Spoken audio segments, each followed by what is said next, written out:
नमस्कार दोस्तों, आज के इस वीडियो में हम आपको सुना रहे हैं ऋषि पंचमी और साधु की कथा। ऋषि पंचमी पर साधु की कथा सुनते हैं। एक नगर में माँ अपने बेटे के साथ रहती थी। वह बहुत गरीब थे। उसकी एक बेटी भी थी। बेटा लकड़ी की भारी बेचकर अपना और माँ का गुजारा करता था। भाद्रपद के महीने में ऋषि पंचमी का त्योहार आया। बेटे ने माँ से कहा, माँ, मैं बहन के यहाँ राखी बंधवाने के लिए जाऊँ। माँ ने कहा कि अपने पास तो देने के लिए कुछ भी नहीं है, फिर तुम बहन के पास जाकर क्या करोगे? तब भाई ने कहा कि मैं लकड़ी बेचकर जो पैसे लाया हूँ वह पैसे लेकर बहन के यहाँ चला जाऊँगा। उस दिन लकड़ी बेचकर आया। जितने पैसे मिले उतने ही पैसे लेकर बहन के घर जाने के लिए रवाना हो गया। रास्ते में चोर ने उसको धोखे से मारकर पैसे ले लिए। उधर से 7 ऋषि साधु निकले। उसे मरा हुआ देखकर उन्होंने ध्यान लगाया तो पता चला कि ये बहन के घर राखी बंधवाने के लिए जा रहा था। चोर ने इसे लूटकर मार दिया है। साधुओं ने अपना आपस में विचार किया कि अगर इसको जीवित नहीं किया तो अपने को कौन मानेगा। साधु ने अमृत का छींटा देकर उसे जीवित कर दिया तो वह उठकर वापस घर जाने लगा। ऋषि ने कहा, तुम कहाँ जा रहे हो? तब उसने बताया कि वह वापस घर जा रहा है। खाली हाथ बहन के घर राखी बंधवाने कैसे जा सकता हूँ? जो मेरे पास था वह तो चोर ले गए। साधु ने उसे एक छोटी लकड़ी दी और कहा कि बहन राखी बांधे जब उसकी थाली में रख देना। भाई बहन के घर गया तो वह सूत काट रही थी। बार बार टूटते हुए सूत को जोड़ने में बहन को भाई की खातिरदारी करने में समय लग गया। भाई वापस जाने लगा तो बहन बोली, भाई वापस मत जाओ, मैं तुम्हारा इंतजार कर रही थी, परंतु सूत बार बार जोड़ने में समय लग गया। बहन ने भाई के हाथ मुंह धुलवाए, पानी पिलाकर पाट के ऊपर बैठाया। बहन ने भाई के सिर पर तिलक करके राखी बांधी। देवरानी जेठानियाँ देखने लगी कि इसका भाई तो गरीब है, देखते हैं कि राखी बंधवाई का क्या देता है।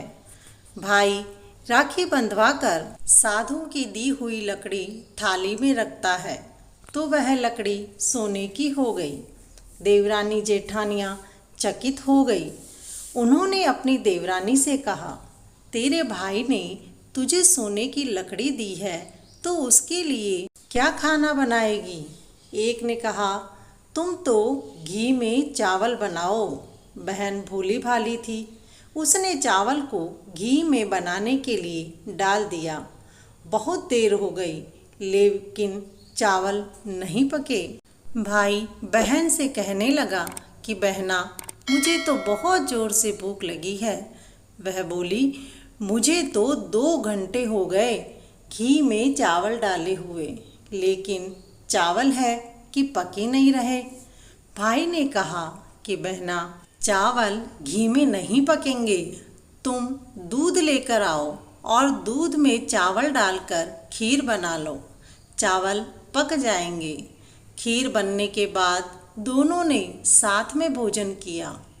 भाई ने सुबह जल्दी जाने के लिए कहा तो बहन ने अंधेरे अंधेरे उठकर घट्टी में गेहूं पीसकर लड्डू बनाए और भाई के साथ में लड्डू बांध दिए। भाई घर के लिए रवाना हो गया।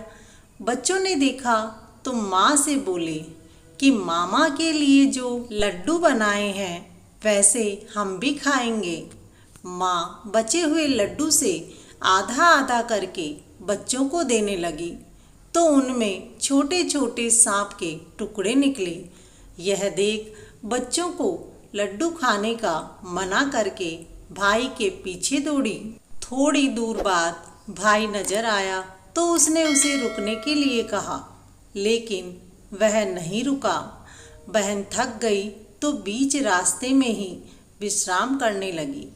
फिर विचार किया कि यह तो आम रास्ता है, बीच में कैसे बैठूं? पंथ देवी ने कहा कि इसने तो इतनी मुश्किल में भी मेरा ध्यान रखा, तो मुझे इसके भाई को रास्ते में रोकना पड़ेगा। पंथ माता ने भाई के रास्ते में बेर का झाड़ खड़ा कर दिया।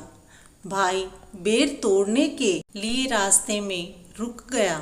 इतने में बहन भाई के पास पहुंच गई।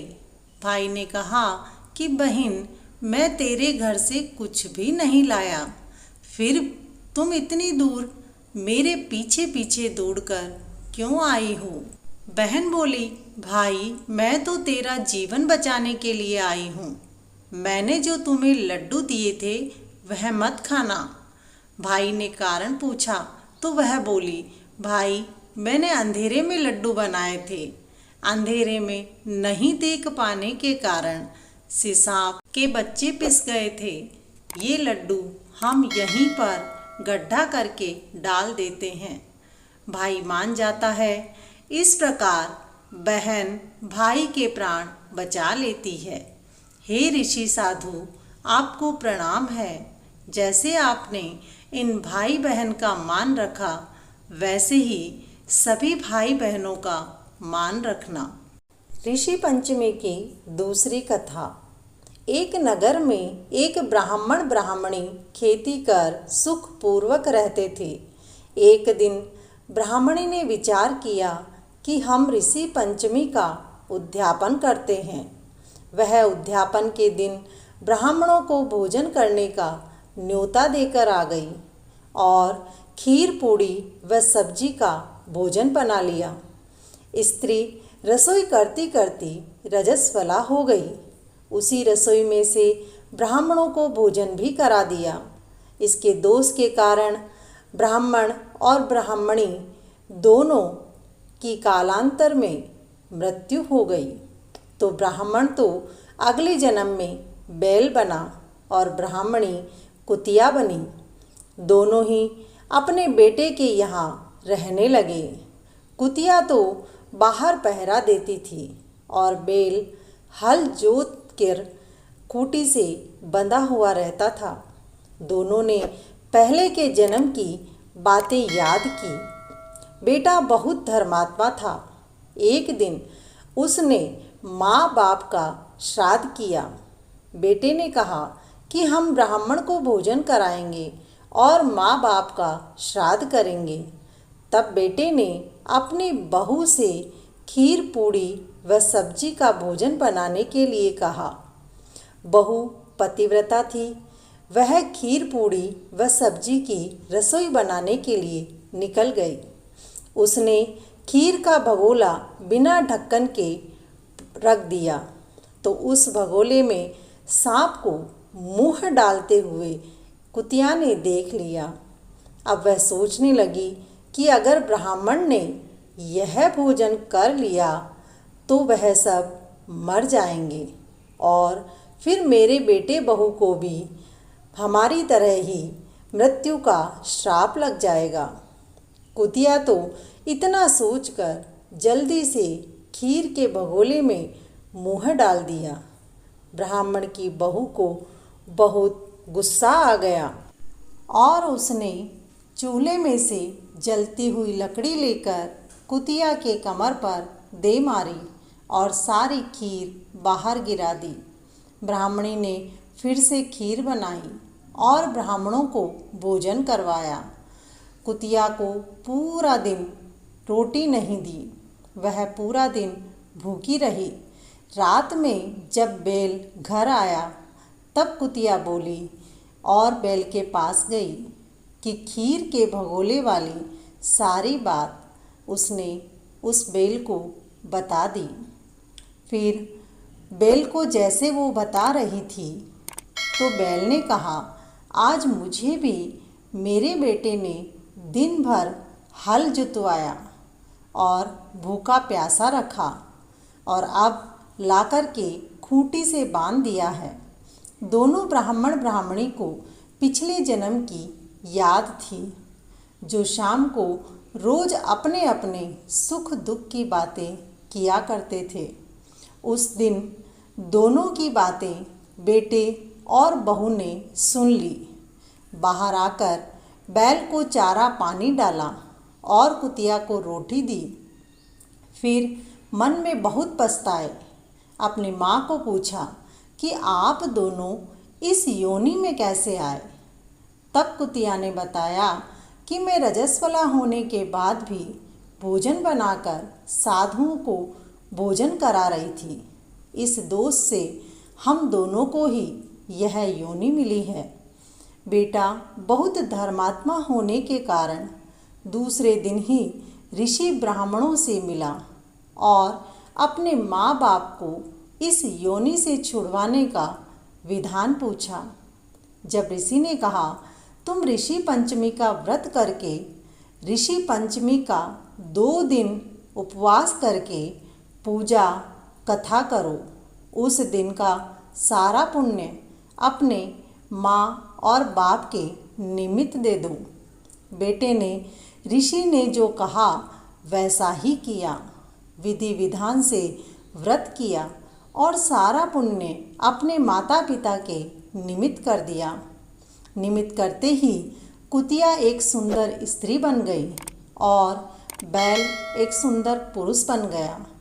ऊपर से स्वर्ग से एक विमान आया, उसमें दोनों बैठकर स्वर्ग चले गए।